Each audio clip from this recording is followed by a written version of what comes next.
Good afternoon, and welcome to another Front Office Sports webinar. Hope that everyone is, of course, safe, happy, and healthy out there.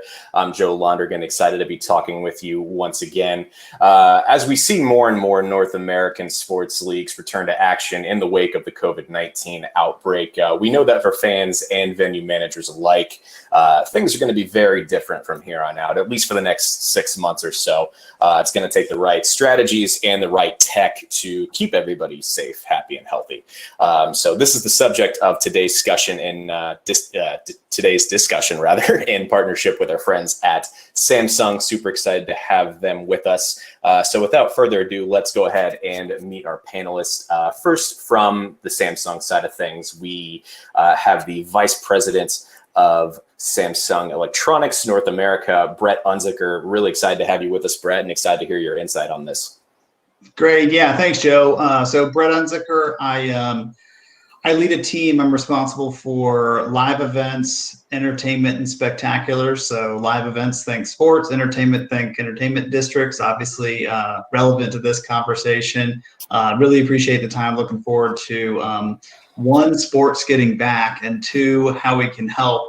After this, best ways to reach out to me or follow up if you'd like to continue a discussion would be either email, which is first initial dot last name, so b.unzicker at sea.samsung.com, or you can always go old school and reach out via LinkedIn. I'm pretty active there and would love to further discussions.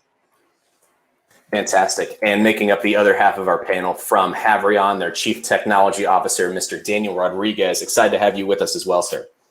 Thank you, Joe, and always great to be with you, Brett. So again, just by way of introduction, Daniel Rodriguez, I'm the Chief Technology Officer at HAVRION Solutions, and we're one of Samsung's strategic partners in the venue side, specifically focusing on life safety and health and wellness. Fantastic. As we get going here, for everybody that's just now joining us, if you like, feel free to introduce yourselves in the chat, your name, your organization. If you're looking to network a little bit, dropping your LinkedIn profile in there is fine as well. And as we go, if you have questions for our panelists, feel free to either drop them in the chat or if we're trying to keep everything organized, the questions tab is great too. And for the last 15 or 20 minutes of the show, we'll get to your questions. Excited to hear what these guys have to say about that. And if you'd rather have the chat notifications turned off, feel free to click the bell at the top. So without further ado, let's jump into the discussion. Danny, Brett, for bigger context, Samsung and HAVRION have partnered to make a lot of different venues across North America safer and more productive. So was wondering if you could briefly describe some of the highlights of Samsung and HAVRION's time working together and really how you're preparing venues for what comes next in sports. Yeah, absolutely. I'm happy to kind of take that one. So, about 2 years ago when HAVRION was established, unfortunately, our organization was born out of tragedy. I think everyone is fairly familiar with kind of the worst mass shooting in high school history at Marjorie Stoneman Douglas High School. And they've been a client of ours for a very long time in the Broward County area. And it was at that point in time that we realized we really needed to focus on how do we do a better job of delivering critical communication in the life safety space, specifically in a large industry like education. And then over the last several years, identifying all of the new unique kind of life safety requirements that exist in a lot of other industries. We had been doing quite a bit of work with Samsung at the time around their powerful digital signage and engagement technologies, enterprise content management systems. And it was just a natural fit to take the leader from digital signage and display technology in the industry and beginning to marry it with some of our very new microservice architecture, AI and machine learning based technologies that begin to deliver sensor networks across venues and allow us to detect things from everything from gun violence and gunshot detection through environmental and health and wellness to now thermal scanning specifically targeted towards the COVID-19 crisis. And it was in the marrying of those two technologies that we can now, in venues, large or small, begin to identify the types of things that we consider life safety or health and wellness specific and deliver those critical communications contextually to those that are impacted right at that moment in a matter of seconds as opposed to minutes. Awesome. Very big issues being solved, at least in part by you guys. So kudos to that. So moving on to one of the topics of discussion for today, artificial intelligence. In your guys' opinion, how can AI on a grand scale be used to create safer environments within stadiums for both fans and stadium workers, do you think? I'll go ahead and take one, Danny, and then you can dovetail on. I think that I think artificial intelligence is one that can play a role in safety and in just the overall experience and giving people the confidence that they can come back to live events that we all love and do so safely, because we're working with artificial intelligence that ties to crowd movements. So actually utilizing camera analytics and displaying, if you will, how crowds can get in, around, and through venues in the safest way possible, whether that's for a safety perspective or whether that's to the shortest concession line. What we're doing at Samsung through a variety of partners is really revolutionizing the way people go to venues. So if you, I would draw the analogy, if you think of how Waze revolutionized how many of us travel, right? When people come back to venues, one, we don't know how they're going to behave, but we do know that the competition to stay at home in their living room is going to be really strong. So by utilizing artificial intelligence and helping people navigate through the venues to the shortest concession line or to their seat in a safe way is something that's really important, and we see a big role playing into it. And it ties in also with what our friends at HAVRION are doing, utilizing artificial intelligence as well. Yeah, and just to kind of tag on to that, Joe, you know, when you look at how we've applied artificial intelligence in our solutions, imagine being in one of these beautiful, you know, stadium environments or large venues where there's tens of thousands of people, and conditions on the ground begin to change, and suddenly there's a life safety event, you know, something as serious or significant as, let's say, a gun violence related situation, or something that we need to be able to communicate to those people in the venue kind of what's happening and what they need to do right now. Now, in a lot of these modern venues, you know, the landscape is dominated by display, whether those are kind of quick service displays in the concessions areas, informational displays in concourses and venues, displays in the larger bowl or lower bowl areas of a larger arena and stadium. And as a modern society, we're drawn to displays for information naturally, to be able to find out, you know, important information, where I need to go to get something. And so we leverage artificial intelligence to be able to activate a set of sensors across these venues so that as these conditions change, we immediately can take over those displays. Hopefully they're Samsung displays. We take over those displays and immediately provide critical information. And one example of that is in using artificial intelligence and machine learning, we know exactly where an event might be occurring. And so if we need to evacuate people in an orderly fashion out of a venue or out of a space, we use AI to know exactly from an event correlation perspective where that has occurred. And then we can direct people with dynamic evacuation routes to the opposite directions of that venue so they can safely evacuate the facility. If it's something, as an example, that may require a shelter in place, we use that same powerful AI engine to look at the state and status of these various mesh sensor networks. And we can let people know right at the location that they're at what the best possible steps are for them in order to be able to shelter in place based upon their location, whether that's in a suite or whether that's in another location. And it's all about providing that real-time contextual information. And without AI and machine learning, much of that just wouldn't be possible. Yeah, I think what's important about that too, you know, like kind of what Danny said and what I said, there's two key elements here. I think that at Samsung, at least, we believe that we owe it to our fans and to our guests, whether this is minor league, collegiate, or professional, we owe it to them the responsibility that so that they feel that they can come back safely, right?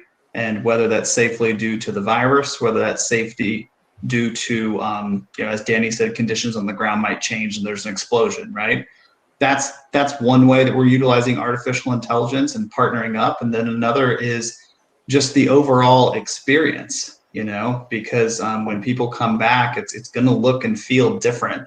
But we want to make sure they can do so safely that the experience is better, and it can tie to a revenue generating opportunity for the venue itself. Can either of you guys think of a real world example from kind of the recent past where AI or one of those solutions that you were just talking about has made a difference in either making a significantly safer environment or helping fans and stadium workers get out of a potentially dangerous situation?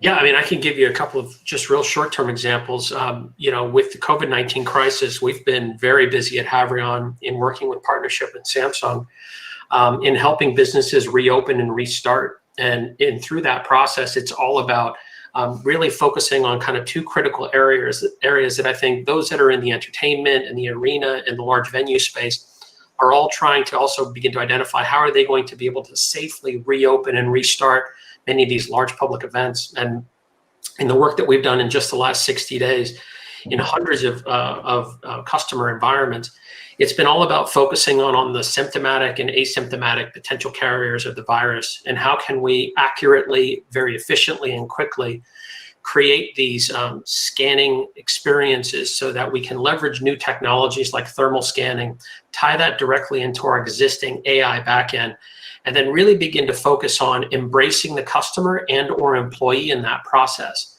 The last thing we want to do in this kind of restarting effort is create a negative customer experience.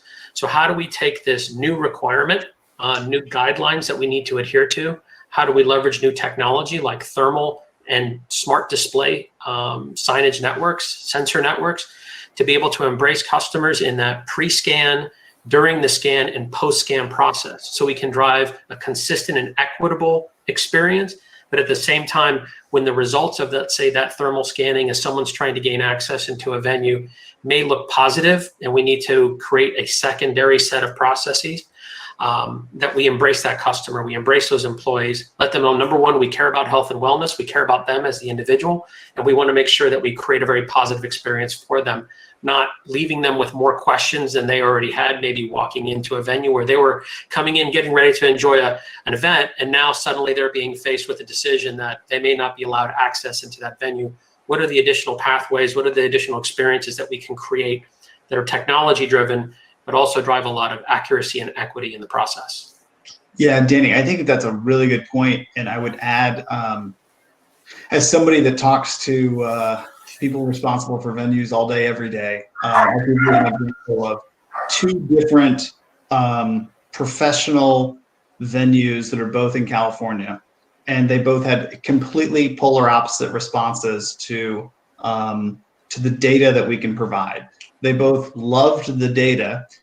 Specifically, this was around a solution that does thermal sensors and checks the temperature of people in the parking lot without them knowing as they come in, and then via a mobile device tracks Bluetooth, NFC, or Wi-Fi as the person comes up into the venue. If they have a temperature, tracks them as they come up, and then it's up to the venue to decide what they want to do with it. Now, what was interesting about this, I had one team that said, well, hey, we're in California. We're a little sensitive about private information. We do not want to broadcast that. About 2 weeks later, it was actually Monday of this week, I guess it was, we had a conversation with a different professional team that said, well, we actually want to publish that right away because we want everybody around them to know that, Danny has a fever, as an example. So I guess the moral of the story is we have the solutions and the technology readily available, but it's up to the venue owner as to what they want to do with it, what secondary processes, as Danny said, they want to put in place. And I think the other added benefit of this, at least personally, I believe, with the coronavirus, it gives them the confidence they can come back safely. But I pray that the coronavirus is gone very soon, and these solutions can actually add value, because by tracking guest behavior, we know where they're going, and we can start to figure out why. So if somebody has floor seats, but they're sitting up in the 500s, why are they doing that, right? Are they going to different concession stands? Are they gathering in different areas? And we can start to figure this out, and then help consult with how you might be able to generate more revenue after coronavirus is long and gone. Yeah, and I think, Joe, as we kind of just bring this full circle, it also really just kind of speaks to the fact that, you know, technology has an opportunity to play a very powerful role with these new sets of requirements and guidelines that every organization is struggling with. Because we have to also begin to identify, how do we remove the subjective nature out of the process of something like scanning individuals or making a business decision as to, are we going to grant or are we going to deny entry to someone into a facility? And so technology can act as a very powerful enabler, but again, bringing it full circle, leveraging the power of new technology, AI, machine learning, thermal scanning, smart digital display networks, allows us to do this equitably and consistently. And I think that's where ultimately the operators of large venues are going to have to be able to look to rely on, is that how do we do this at scale? How do we make sure we don't see an explosion in people costs in trying to drive this? And how do we drive subjectivity out of that process so that we can always ensure that it's a fair and equitable process? Yeah, and I think one of the other things that we're seeing is that, you know, with the fan or the guest experience and the desire, everybody knows that technology can change things. I believe there has always been positive intent by many organizations and a desire to utilize technology to enhance that experience, right? There's always been the positive intent, but in a desire to act, but now everybody must act, right? Because we must do these things in order to bring fans back. And in many cases, you know, governing bodies are actually insisting that that we have these technologies. So it's a really interesting time that we're living in.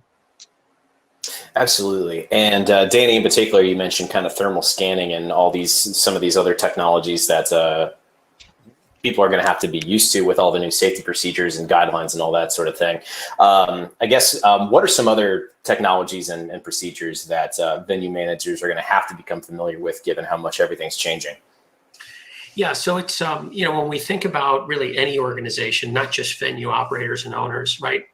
Everyone is focusing on customer experience today. How do I drive an exceptional customer experience? You know, as Brett was referring to earlier, right? We're competing with the 4K display in the family room to be able to watch the game as to why would I want to go to the venue? And the biggest reasons that are driving a lot of that decision-making is customer experience, right? How do we improve the fan experience?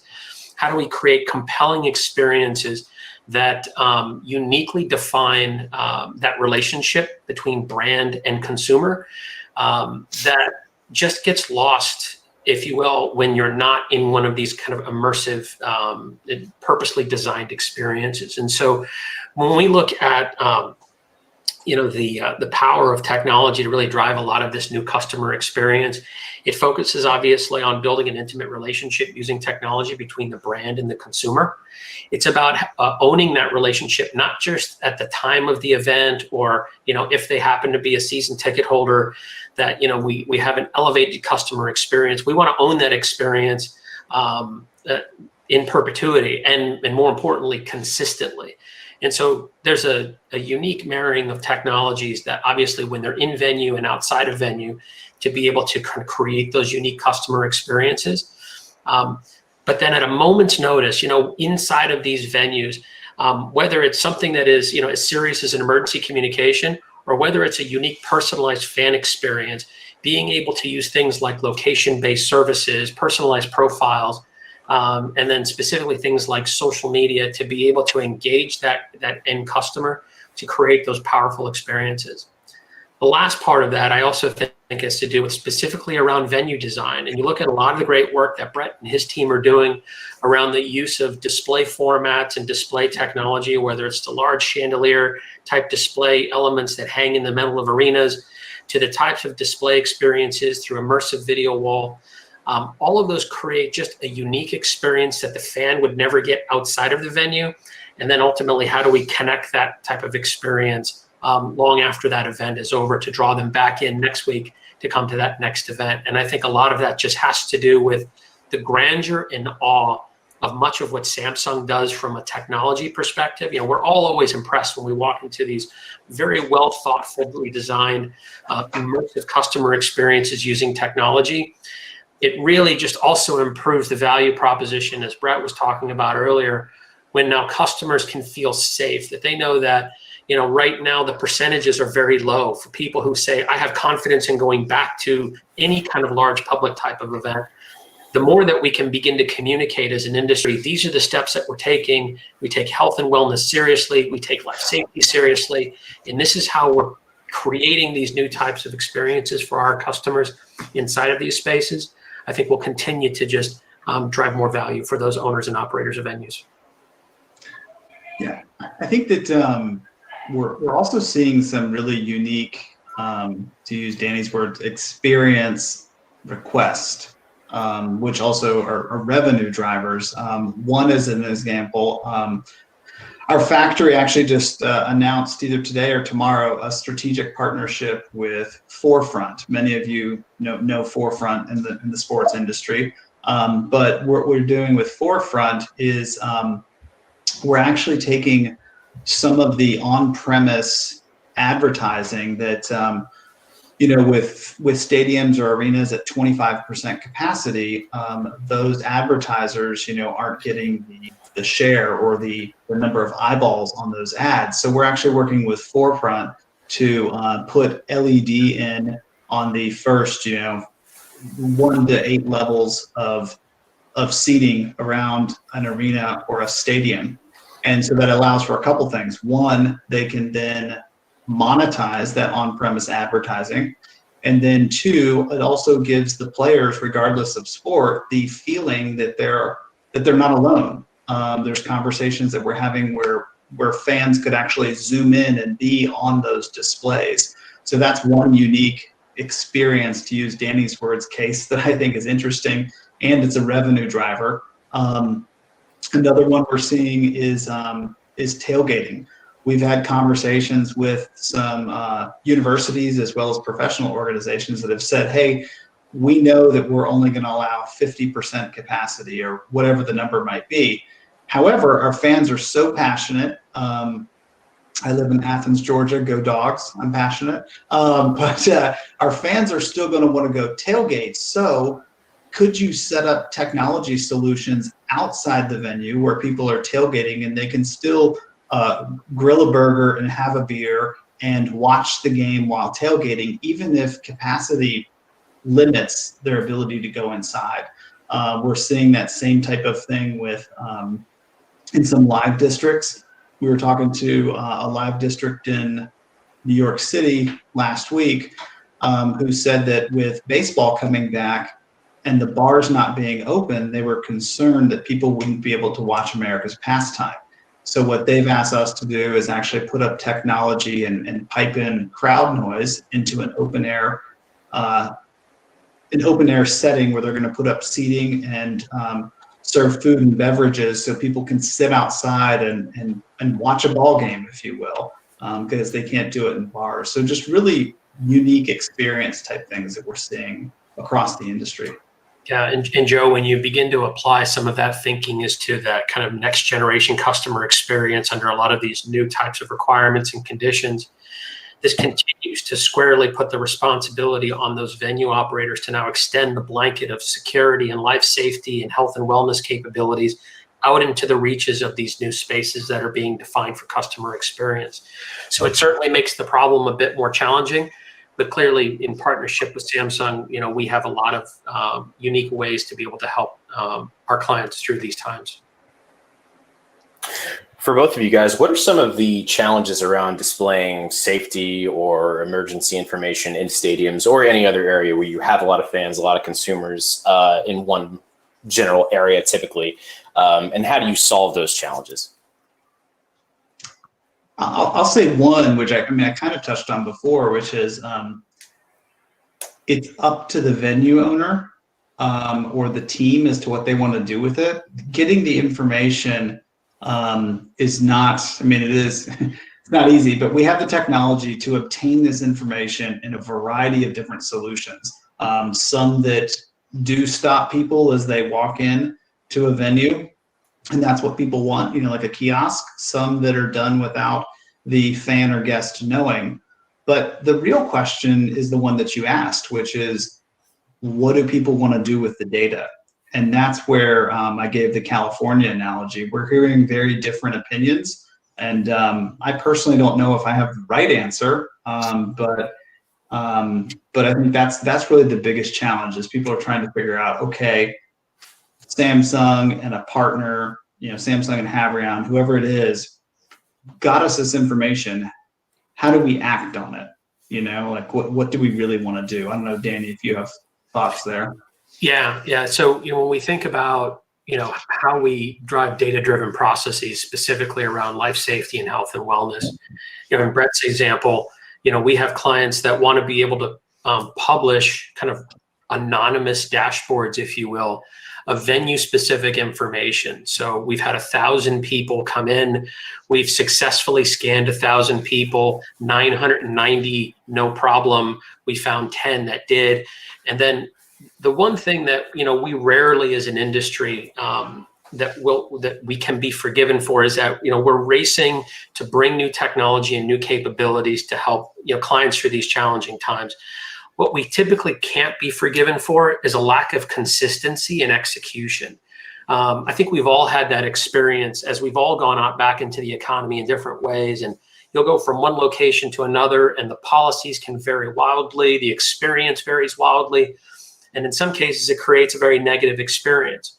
So whether we use these new data-driven processes in Brett's example to communicate confidence, right? Confidence in the venue, confidence in the experience, that this organization takes health and wellness seriously, and here are some actual real-time metrics to show that, right?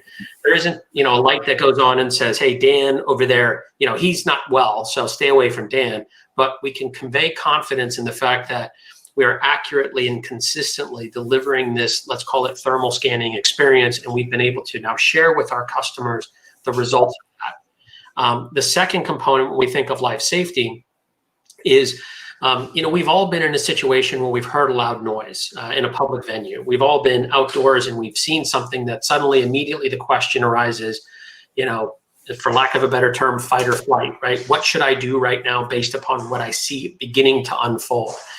And the most powerful thing that you can provide your customers is information. What just happened? Where did it happen? And what do you need to do right now based upon the information to best manage through that event? Whether that's something as serious as a gun violence related issue or something as simple as severe weather, right? All across the country, we deal with rapidly changing severe weather conditions that can impact the life safety of individuals. We also deal with environmental conditions like poisonous noxious gas, VOCs, carbon monoxide, fake THC, and others that can very rapidly change the operational conditions inside of facilities. And it's incumbent upon an organization to be able to leverage the best of technology, able to detect that in a moment, and then communicate clearly and consistently, but most importantly, contextually to that end user. How am I impacted and what do I need to do? When we see, and we've done a significant amount of research, and unfortunately the results of many of these types of severe life safety events in large public spaces, it's the lack of information and it's the lack of clarity that leads to the chaos. And that's what we look to cut through and create clarity around for our customers so that those can be accurately communicated and people now feel empowered with, I know what I need to do right now. I'm immediately impacted, or I'm not immediately impacted, but I still am being told I need to follow this procedure in order to be able to successfully manage through this event. Going back to what we were talking about with bringing fans into a venue, into a stadium, this is a question from Chris in the chat. How have you seen teams that you've worked with identify the individual fans who need that screening? Are they just screening every fan? Or from what you've seen or from your discussions with teams, what is that process going to look like from a logistical perspective? So it's interesting. I think at Samsung, we've come out, I was very proud. I'm always proud of our organization, but I was really proud of our organization when this terrible virus happened because we didn't sit back. We actually came out with a number of different solutions. So to answer the question, I would say it kind of depends upon the solution. We have some solutions that are literally a variety of different kiosks. So think as you're coming up with a ticket, and it will tell that individual person along with the display. We have some solutions that we're checking everybody's temperature without them even knowing.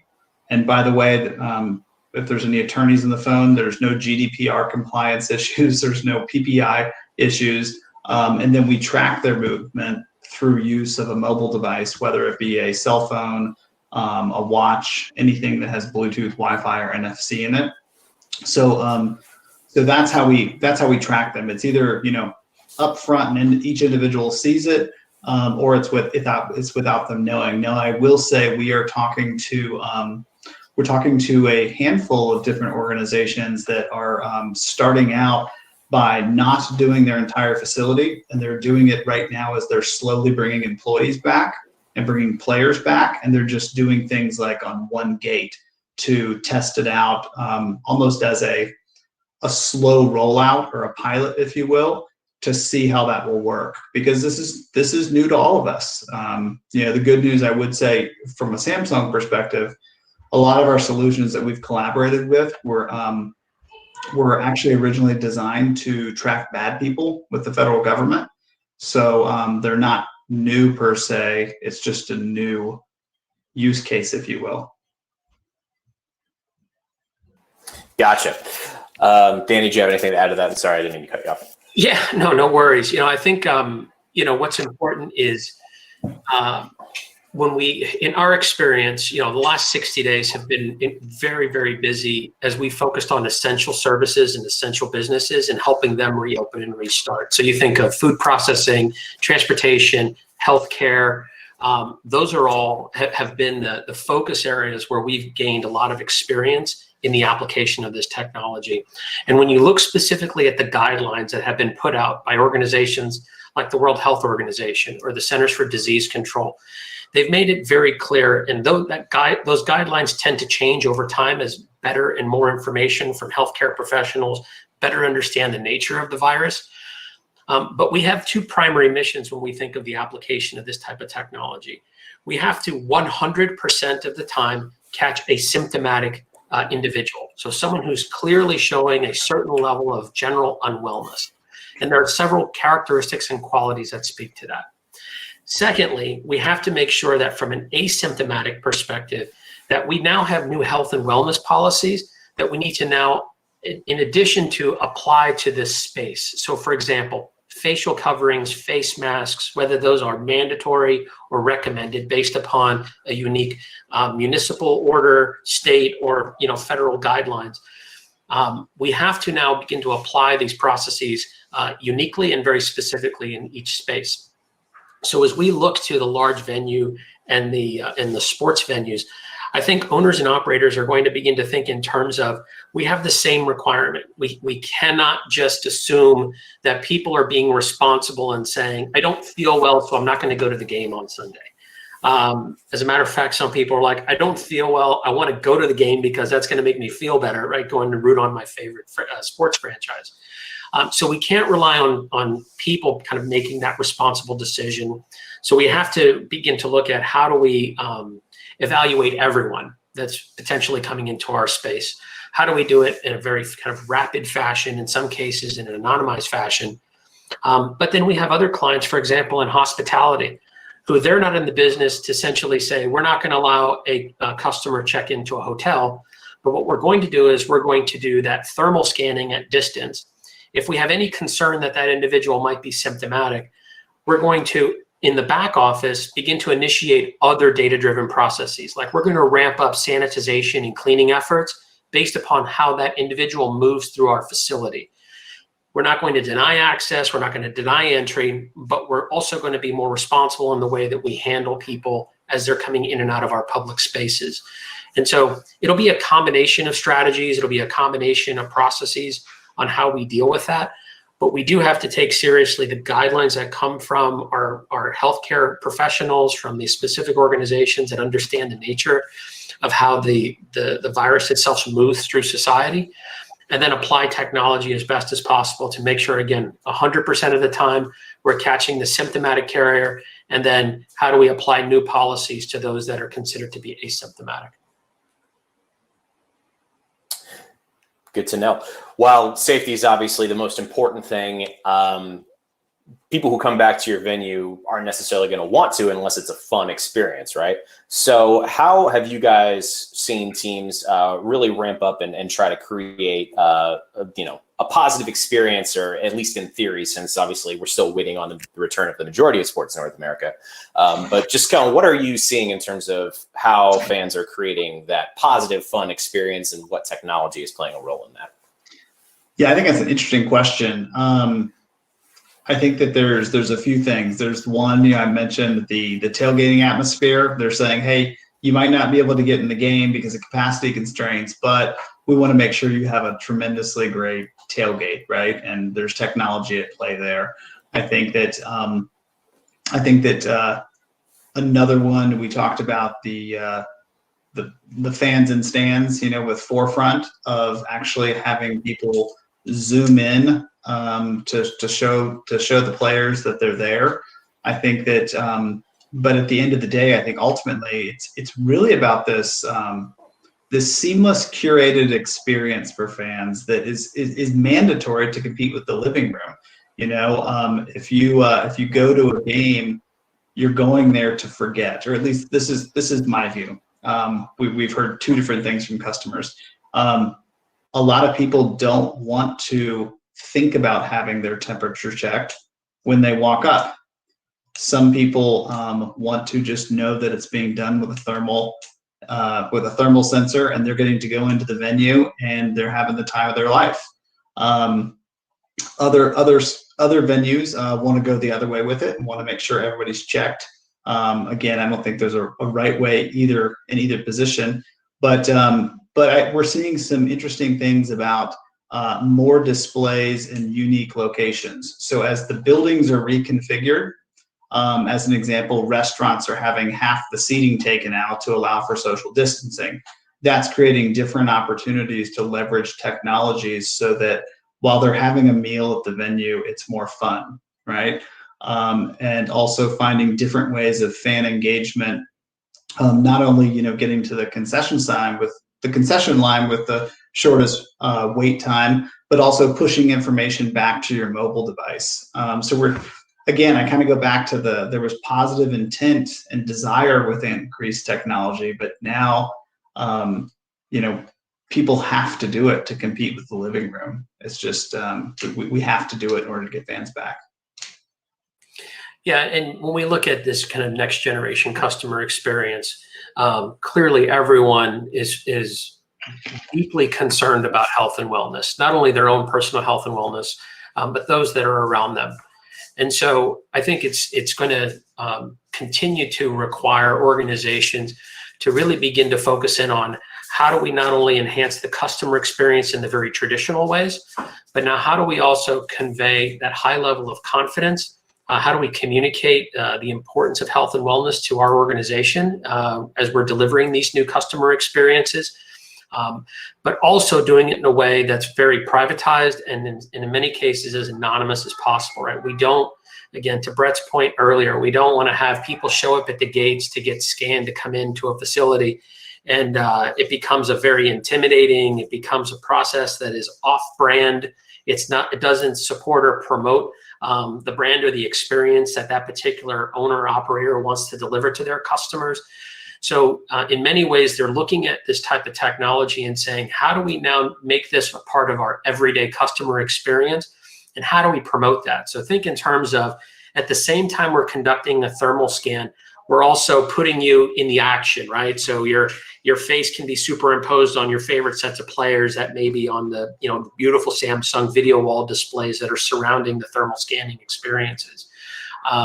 So these are just examples of how we believe this technology is going to be here to stay, at least for the foreseeable future. So it's critically important that we identify how it can begin to enhance and run alongside a lot of the great work that's being done around customer experience. Yeah, and just if I might add, Danny, the thermal, as I mentioned, kind of has two benefits, right? One is giving people the confidence they're coming in safely, right? And then two is really understanding that behavior of fans and guests as they come back to venues, because we're not really sure what that's going to look like, and it's going to vary venue to venue and sport to sport and concert to concert. But as we start to understand that, we can enhance and put other technologies inside the venue to make that an even better experience than they had before. The other thing with that is, it becomes a revenue generating opportunity for the venue. One thing that we haven't touched on, which is something else that we're seeing, we're actually seeing an increased interest in Samsung's ability to do programmatic advertising.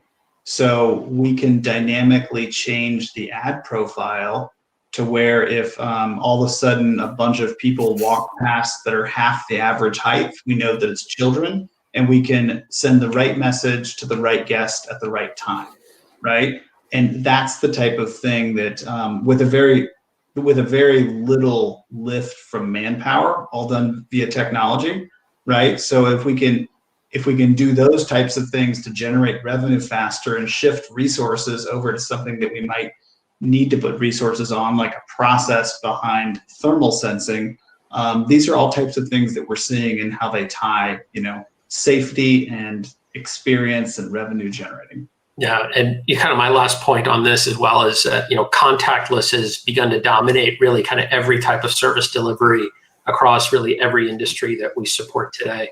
And so when you think in terms of these kind of large public spaces and venues and gatherings, owners, operators are going to have to obviously begin to consider, how do we continue to focus on revenue growth in a more contactless set of experiences? But at the same time, we don't want to lose the intimacy of the relationship of the brand and the experience directly to the customer.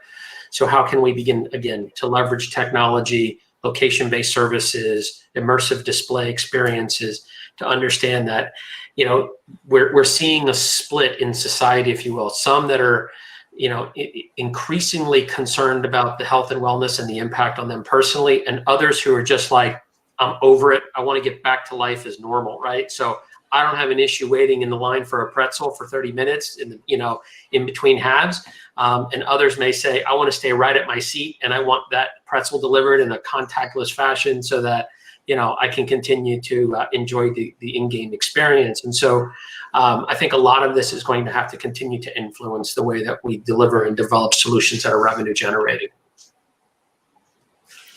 For these last 20 minutes or so, we want to make sure we get to some audience questions. So we'll start with this one from Zach. What kind of jobs can be done easily remotely as it relates to venue operations?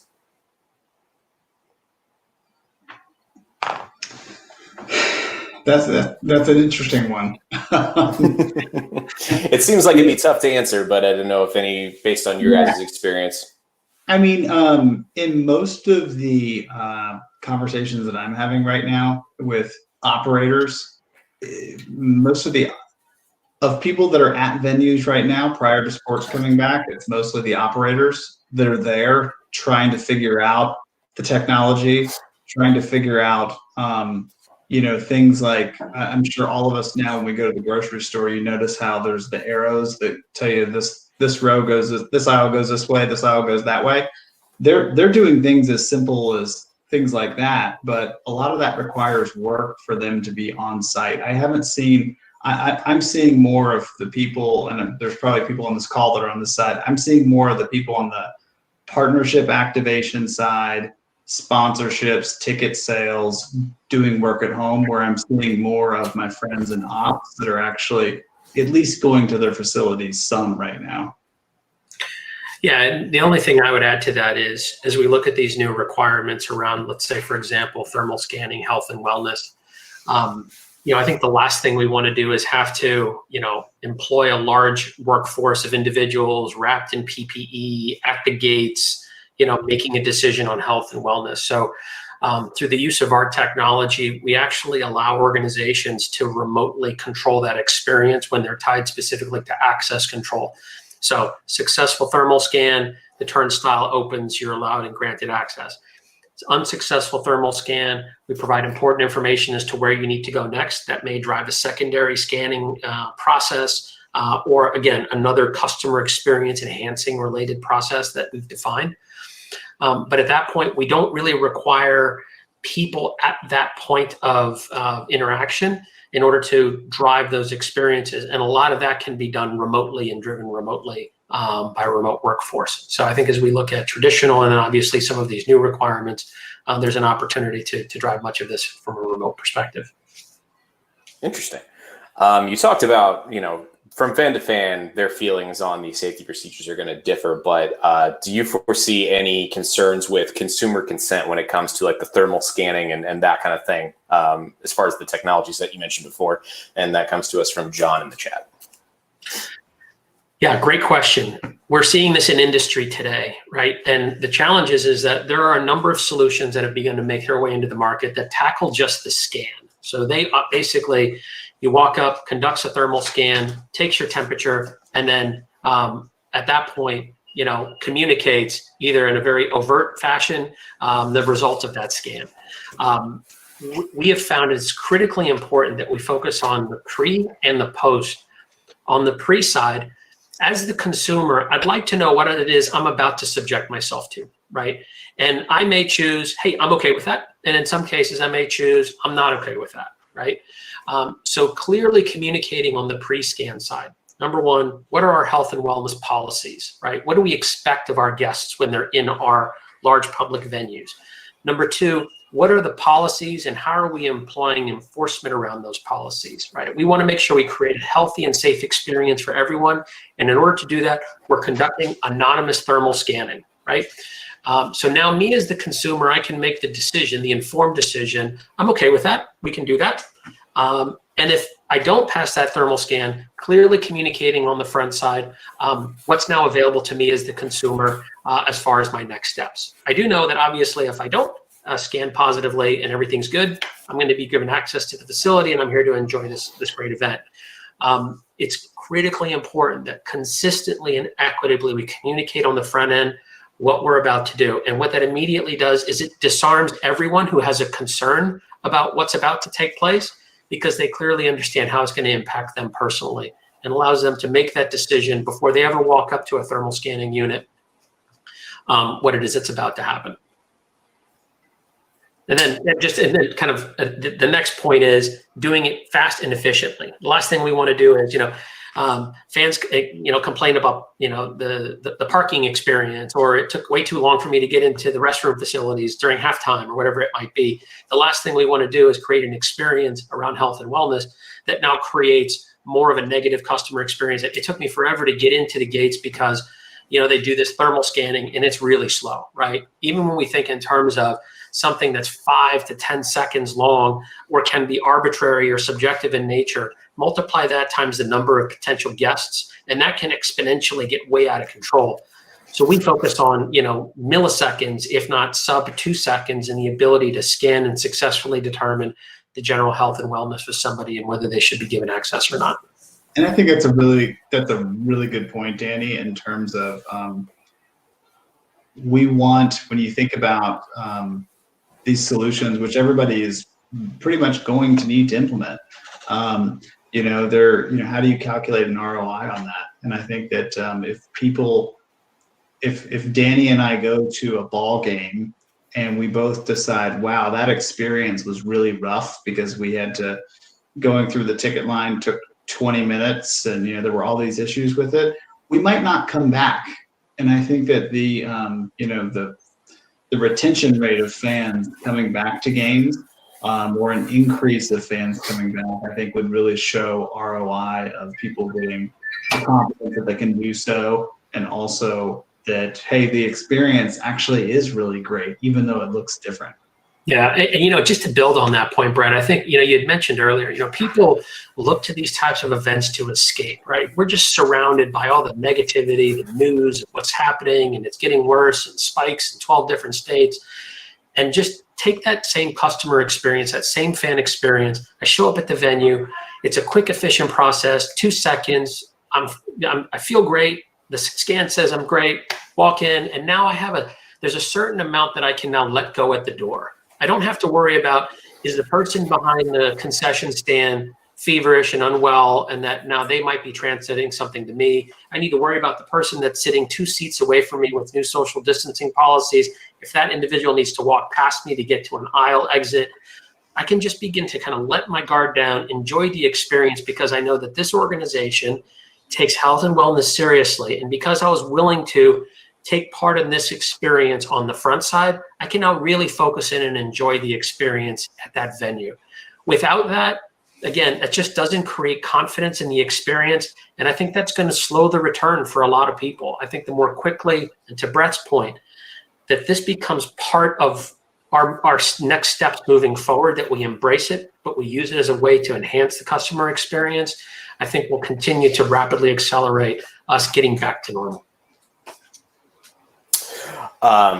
When you talk about COVID-19, obviously the biggest negative impact has been the health and safety risks, right? But on top of that, you also have the economic impact with, for a lot of pro teams and athletic departments, budgets have been significantly negatively affected. So I guess from a cost and an implementation standpoint, can you give the audience some kind of idea of what it costs to implement a lot of the technologies that you guys have talked about over the course of the last hour or so?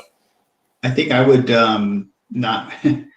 not trying to sound like my attorney and saying it depends. Sure. It depends. I mean, I think, Danny and I have talked about a variety of different solutions that Samsung offers, and one is being Samsung HAVRION, and it really depends upon the venue, how somebody wants to do it. I mean, kiosk solutions are very different than thermal solutions, and we have a couple different thermal solutions. So we'd love to have those deeper conversations. I'd encourage you to reach out with us and let's have those conversations. I do think that there's an ROI there in terms of aside from getting people to come back to the venues and spending money in some way, by having all this technology in the venue, we're learning more about the consumer behavior. And so for things like promotions, giveaways, I saw a comment in the chat kind of asking about that, experiences, all of those types of things. You can offer better promotions and experiences and things like that when you have more data about who's coming.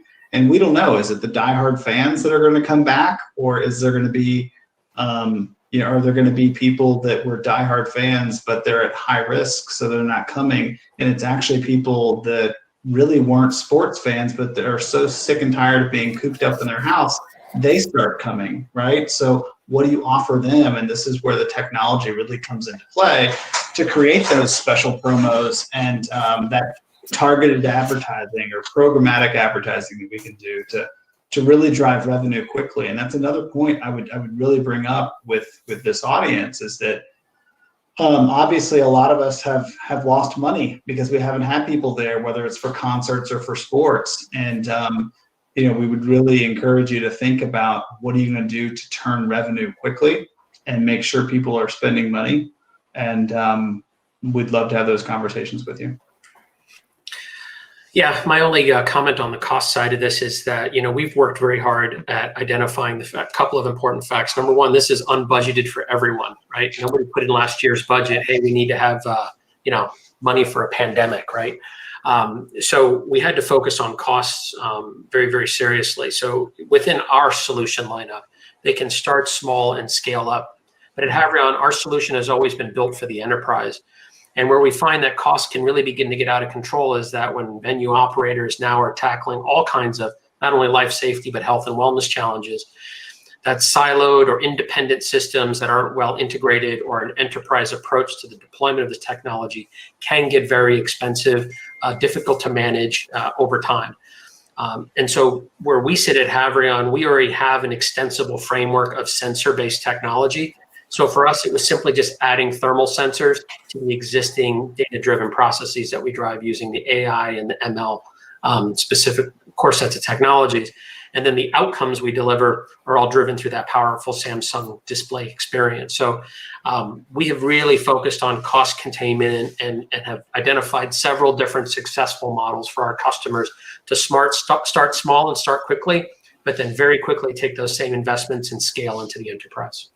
Yeah, I think another thing we're finding too, whether we're talking, Danny mentioned, thermal sensors, or whether we're talking about cameras and analytics to like ways for people. A lot of our partners that are doing the installs, or if we're doing it, it's really no different than hanging a wireless access point. It's not that complex from that standpoint. I haven't seen anybody that's been blown away by the initial investment of these things, which are critical for us to all come back. Absolutely. Charles in the chat brings up a good point about premium people who buy premium packages, right, with season ticket holders and that sort of thing. How do you see technology playing a role in creating those kind of exclusive experiences that like your your high roller customers kind of tend to expect when they spend money with your team, if at all? So the question, I'm sorry. No problem. So how do you see technology kind of playing a role in creating premium experiences? Obviously, with kind of bringing in limited fan capacity for the fall, that's going to be a challenge. But do you foresee any way that can really be possible? I've seen, I know some teams are doing experiences with high-end customers that have suites that are doing virtual chalk talk, if you will, with coaches and players in the absence of having games going on right now. I have not, most of the discussions have been more around, how do we get people to come back? I haven't heard specifically anything groundbreaking, I would say, on high-end experiences, but that's a good question. Time will tell, right? Yeah. Perfect. So just before we start wrapping up, a question from Holly here.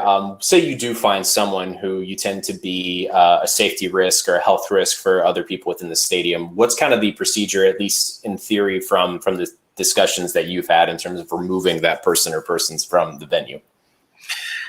Yeah. So again, in the essential services and essential businesses where we've been rapidly deploying this technology, obviously there are different folks who have different roles, right? So everything from a guest and visitor to an employee, staff member, even an executive, right?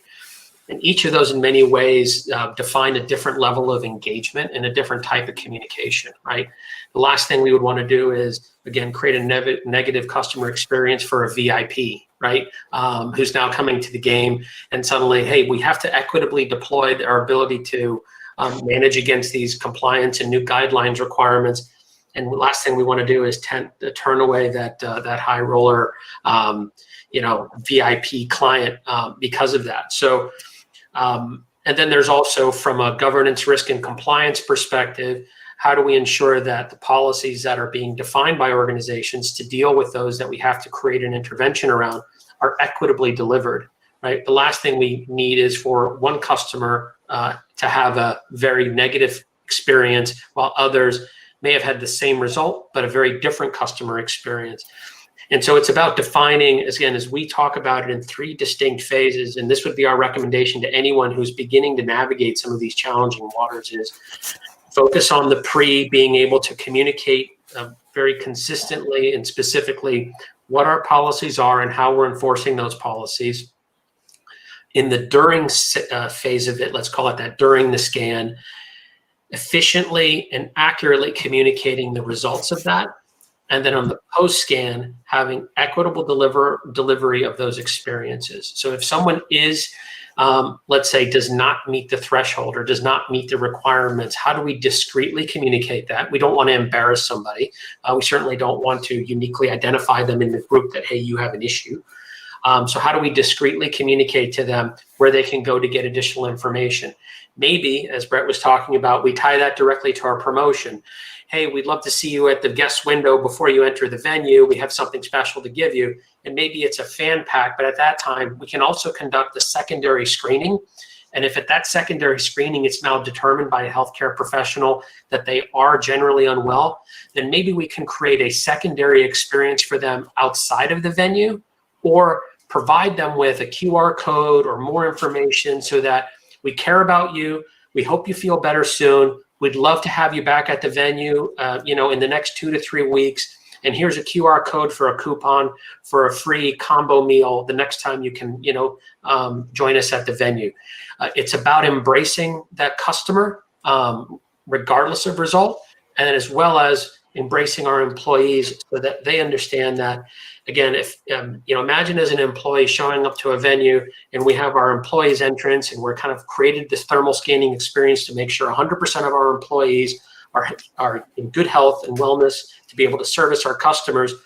And as I'm walking in, I get a positive scan. Brett's my coworker. He sees that I had a positive scan. And now suddenly Brett's like, I'm supposed to work with Danny in this concourse over here. Now I don't ever want to work with him again. I'm afraid that I might get sick from him. And now that impacts my job performance. That may impact my employability and creates a number of HR related issues because of how we applied that. So that post-scan experience is critical on how we communicate and what we communicate. Before we wrap up, one last question from Stephen in the chat. How do you guys see 5G creating new opportunities to create positive fan experiences in the near future? Yeah, it's interesting. Very interesting question. I mean, we're seeing it in virtually every venue that we're building right now or that we're renovating. I'll say a really creative idea that we were just talking about through use of 5G, and this is don't hold me to this because it's pretty cutting edge, but it was actually the idea of using your Samsung cell phone and haptics around it to where, let's say you're at a basketball game and somebody dunked the ball, actually having your phone vibrate so that you feel it. So it's not just a video and an audio, but through use of 5G, really leveraging those speeds of the data as well as things that like mobile devices can do. Yeah, the only thing I would add to that is obviously 5G is going to give us a really whole new set of capabilities in how we augment that customer experience. But also, I think for owners and operators, it's going to allow a far more contextual experience with their customer in real time. So being able to measure sentiment real time based upon maybe the fact that through the use of 5G, we can see that, hey, a percentage of the venue is actually they're using their phone and they're on their social media apps or they're watching a YouTube video. What do we need to do inside of the space to recapture that attention? And so through the use of kind of that real-time, high-speed transfer of sentiment-driven information, non-personally identifiable usage and analytics that might be made available from a lot of the platforms and a lot of the carriers, that owners and operators will be able to take and process this information in real time and be able to uniquely and situationally improve the experience for their customers over time. We've all been at that game where, there's a lull in the action or, it's a defensive battle. There isn't a lot of scoring.